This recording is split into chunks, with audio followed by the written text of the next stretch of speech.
If anyone has to take over for Captain Anderson, I'm glad it's you. I'm not sure about having non-humans on our ship, though. I'm in charge here, Presley. I decide if we have non-humans on this vessel. Yes, ma'am. Understood, ma'am. Speak freely, Presley. I want to know if you have a problem with non-humans. It's not that, Commander. Humanity has always handled its own problems. Saren attacked one of our colonies. We should be the ones to stop him. We don't need their help. This is bigger than humanity. Saren's a threat to every species in the galaxy, and I'll welcome anyone who wants to help me bring him down. I guess so. Maybe I'm just stuck in the old ways of thinking. But don't worry, Commander. This won't be a problem. How did you end up assigned to the Normandy? I signed up with the Alliance as a navigator right out of school, following in my grandfather's footsteps, I guess. My first posting was on the Agincourt. We were at Elysium during the Skillian Blitz. A massive fleet of alien raiders hit the colony, trying to wipe it out. They had the numbers, but their ships were no match for an Alliance frigate. It was a slaughter. We couldn't even keep track of how many ships they lost. How'd you end up on the Normandy? I got my officer's commission after Elysium. Must have made an impression on the right people. The captain asked for me when he was picking his crew. Carry on, Presley. Yes, ma'am.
Anything you need, Commander? Just trying to get a sense of where the crew's at. Thoughts? I've wasted enough of your time for now, Commander. We'll have time for personal debriefings later. What's your opinion on the last mission? I don't see how we could have done things any better. At least not without getting to Eden Prime sooner. And we were on the scene faster than any other Alliance ship could have been. We'll talk another time, Lieutenant. Commander?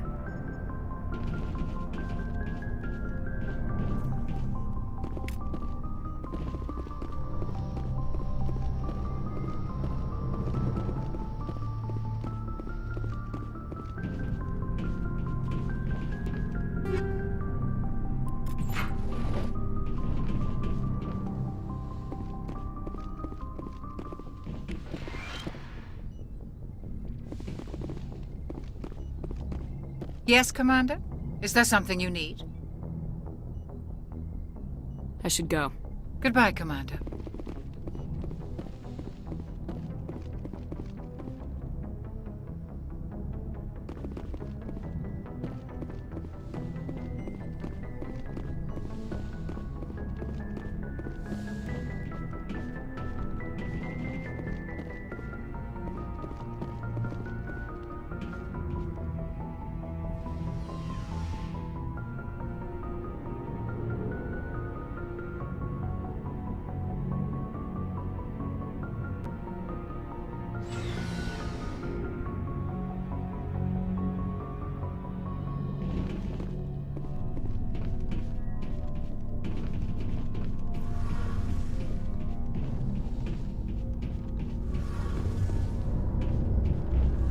Hey, Commander, you know that Quarian, Tali? She's been spending all her time down here asking me about our engines. I'll tell her to leave you alone. What? No, she's amazing. I wish my guys were half as smart as she is. Give her a month on board and she'll know more about our engines than I do.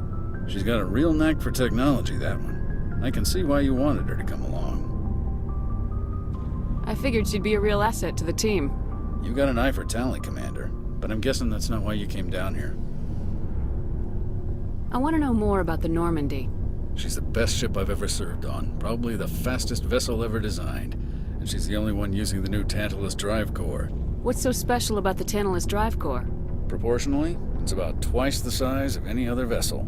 Not only are we faster, we can run at FTL speeds longer before we have to discharge the core. Fill me in on the IES stealth system. How does it work exactly? You can't hide a ship out in space. They emit too much heat and radiation, too easy for sensors to pick them up, unless you find a way to capture those emissions. So our stealth systems trap the energy we give off in storage sinks built into the ship itself. No emissions to give away our location.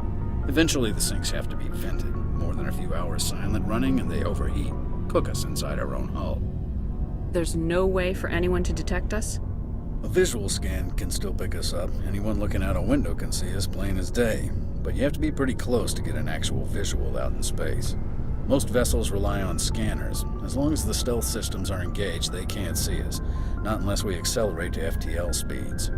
Why doesn't it work with faster-than-light travel? Cranking up to FTL blue shifts our emissions, pushes them into frequencies too high to capture in the sinks. As soon as we make the jump, it's like setting off a flare.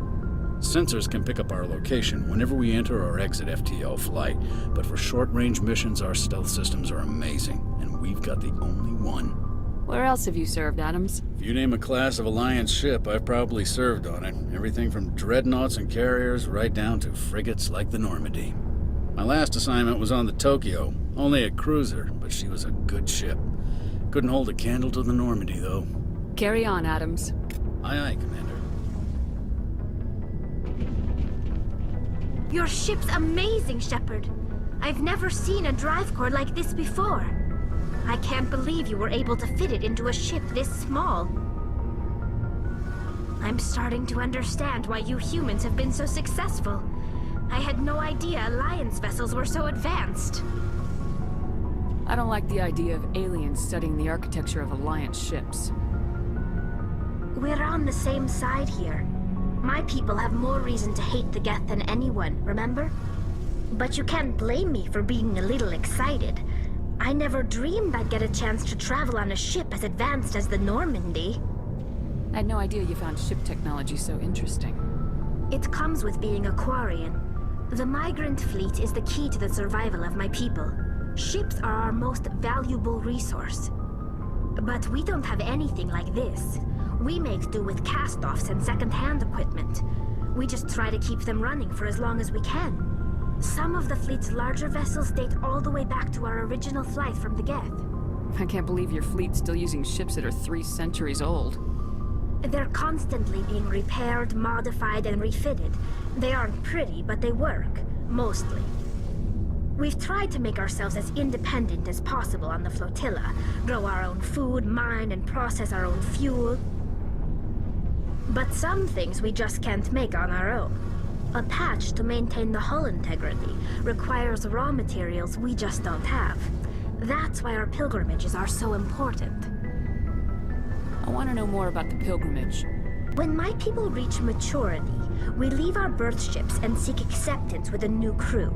It's necessary to maintain genetic diversity among the fleet. But no ship wants to accept someone who will be a burden on them. So, to prove our worth, we embark on a pilgrimage. We set out alone, leaving the flotilla and our families behind us. We only return once we have found something of value we can bring back to the fleet. This is presented as a gift to the captain of the respective ship we wish to join. If the gift is accepted, we are welcomed into the crew. I can't believe they just send you off alone. It's not like they just cast us out. Before we leave, we are given lessons in how to survive outside the flotilla, and given gifts to help us on our journey. We also receive implants to fight off sickness and disease. Generations of living in an isolated and highly controlled environment have left our immune systems weaker than most. By the time we leave the fleet, we are well equipped for the pilgrimage. This is a rite of passage for all Quarians. If it were dangerous, our numbers would suffer. Virtually every pilgrimage ends with a triumphant return and the ritual presentation of the gift to one of the fleet's captains. Can a captain choose to reject the gift?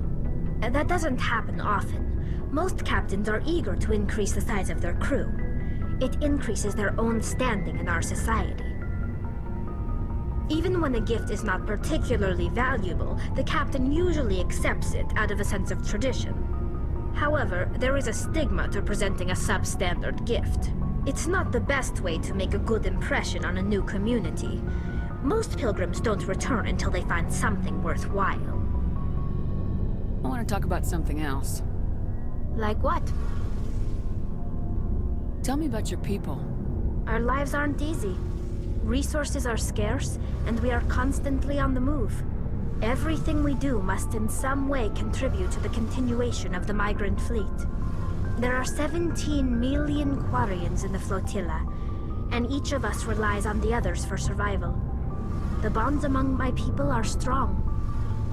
Unfortunately, we have had to surrender many of the freedoms and civil liberties other species take for granted. What kind of freedoms? Well, it's illegal for parents to have more than one child. If our population grows too much, it would strain our resources to their breaking point. Of course, we also can't allow our numbers to become too few. If our population is in decline, the rule against single births is temporarily repealed. In extreme cases of population decline, incentives are even offered to encourage multiple births, though the Conclave hasn't had to take such measures in nearly a century. That's your government. The Conclave is our civilian branch of government. Each ship can elect a representative to serve on the Conclave and make decisions that affect the fleet as a whole. On matters that affect an individual ship, however, the captain has the final say. It's a tradition that dates back to the early days, when the fleet was governed by martial law. Fortunately, most captains nowadays are smart enough to have an elected council from their crew to give them advice and guidance. So the ultimate power rests with elected officials? In practice, the Conclave and the respective council for each ship tend to set the rules that govern our daily lives. But in theory, we are still under military jurisdiction. The 5 top-ranking military officials in the fleet serve on the Admiralty Board. These 5 have the power to overrule any decision by the Conclave in case of emergency. To do so requires unanimous agreement among the Admiralty, and they can only do this once. After that, the entire board must resign their posts. It's a safeguard that served us well. In nearly 3 centuries, the Admiralty Board has only overruled the Conclave 4 times. I want to know more about the Geth. I doubt I can tell you anything you don't already know. It's been almost 3 centuries since they drove my people into exile. All I know is the story of their origins, what they were when we created them, and how they turned on us. Interesting. The Geth were originally created to serve as an automated manual labor force. Initially, their intelligence was as limited as any VI. Over time, we made small modifications to their programming to allow them to perform more varied and complex tasks, bringing them closer and closer to true AI status. How come the Council didn't step in and stop you? This wasn't true AI research. We may have been skirting the bounds of the law, but we never did anything that was actually illegal. The changes were so insignificant, so gradual, that we were able to control them. Or so we thought. But one thing we underestimated was the power of the neural network. A million Geth thinking simultaneously created an inherently unstable matrix. So the Geth share brainpower? Many of the Geth's logic systems were designed to work in concert with other nearby Geth. Basically, the more of them you have in a group, the smarter they are. So there's some sort of group consciousness? No, nothing like that. They cannot share sensory data or information. Their programming cannot handle that much simultaneous input. Each Geth maintains an individual awareness and identity. The neural network only operates on a process-based level. It's basically the synthetic equivalent of a subconscious. But when they're in close proximity, they can coordinate low-level functional processes, freeing up more capacity for original or independent thought. That doesn't make any sense. I'm probably oversimplifying. The Geth are incredibly advanced and complex creations. All you need to know is that they get smarter when they gather in large numbers. As we built more and more Geth, their effective intelligence became more sophisticated, more abstract. One day, a Geth began to ask its Quarian overseer questions about the nature of its existence. Am I alive? Why am I here? What is my purpose? As you can imagine, this caused a near panic among my people. I don't see what's so bad about those questions. The Geth were created to engage in mundane, repetitive, or dangerous manual labor.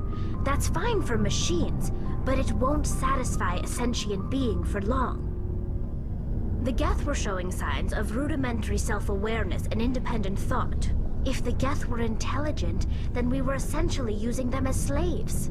It was inevitable the newly sentient Geth would rebel against their situation. We knew they would rise up against us, so we acted first. A general order went out across all Quarian-controlled systems to permanently deactivate all Geth. The Geth responded to this order violently. You didn't really think they'd just let you destroy them without a fight, did you? The hope was that most of the Geth would still be little more than machines, incapable of organized resistance. But they had progressed much further than anyone anticipated. The war was long and bloody. Millions upon millions of Quarians died at their hands. In the end, we were forced to flee our own homeworld. We feared the Geth would pursue us, but they never came beyond the Veil. Now we drift through space, exile searching for a way to reclaim what was once ours. It's hard to feel sorry for you. Your ancestors tried to wipe out another species. We made a mistake when we created the Geth in the first place. But we did not make a mistake when we went to war against them. If we had not acted, they would have wiped us out. They're a synthetic life form. They have no use for organics. None. Why do you think they cut themselves off from the rest of the galaxy? Why do you think they've killed every organic being who's ever tried to contact them? They didn't kill Saren. What does that tell you? The Geth are not innocent victims in all this. They're the enemy. They want to destroy us. Not just the Quarians. All organic life. That's why they've joined up with Saren. And that's why we have to stop him. I should go. See you later.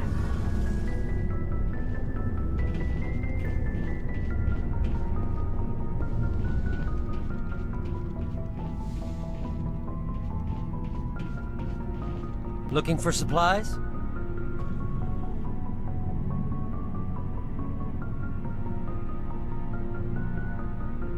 Let's see what you got. You bet, Commander.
Thanks for bringing me on board, Commander. I knew working with the Spectre would be better than life at CSEC. Have you worked with the Spectre before? Well, no, but I know what they're like. Spectres make their own rules. You're free to handle things your way. At CSEC, you're buried by rules. The damn bureaucrats are always on your back. Being a Spectre does have its advantages. Exactly my point. If I'm trying to take down a suspect, it shouldn't matter how I do it, as long as I do it. But CSEC wants it done their way. Protocol and procedure come first. That's why I left. So you just quit because you didn't like the way they do things? There's more to it than that. It didn't start out bad, but as I rose in ranks, I got saddled with more and more red tape. CSEC's handling of Saren was typical. I just couldn't take it anymore. I hate leaving. You did the right thing. Life's too short to sit around waiting for things to happen. Yeah, you're probably right. Either way, I plan to make the most of this. And without CSEC headquarters looking over my shoulder, well, maybe I can get the job done my way for a change. As long as you do your job well, you're free to go about your business as you see fit. Thank you, Commander.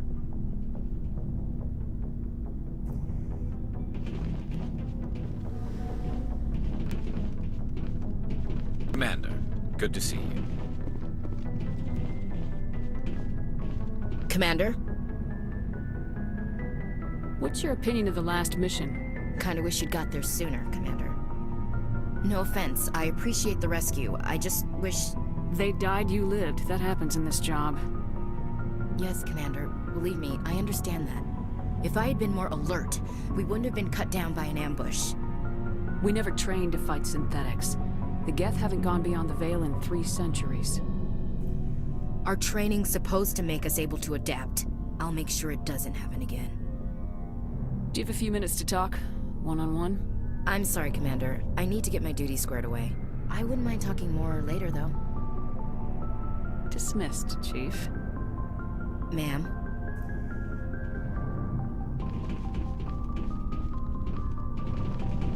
Nice ship you've got, Shepard. What can I do for you? What's your story, Wrex? There's no story. Go ask the Quarian if you want stories. You Krogans live for centuries. Don't tell me you haven't had a few interesting adventures. Well, there was this one time the Turians almost wiped out our entire race. That was fun. Yeah, they tried the same with us, but we fought them off. It's not the same. It seems pretty much the same to me. So your people were infected with a genetic mutation? An infection that makes only a few in 1,000 children survive birth? And I suppose it's destroying your entire species? I suppose it isn't all the same. I don't expect you to understand, but don't compare humanity's fate with the Krogan. I was just making conversation. I wasn't trying to upset you. Your ignorance doesn't upset me, Shepard. As for the Krogan, I gave up on them long ago. The genophage infected us, but it's not what's killing us. Are your people really dying? We're sure not getting any stronger. We're too spread out. None of us are interested in staying in our own system. Lots of species have left their homes and prospered. But they go to colonize new worlds. We're not settlers. We're warriors. We want to fight. So we leave. Hire ourselves out. And most of us never go back.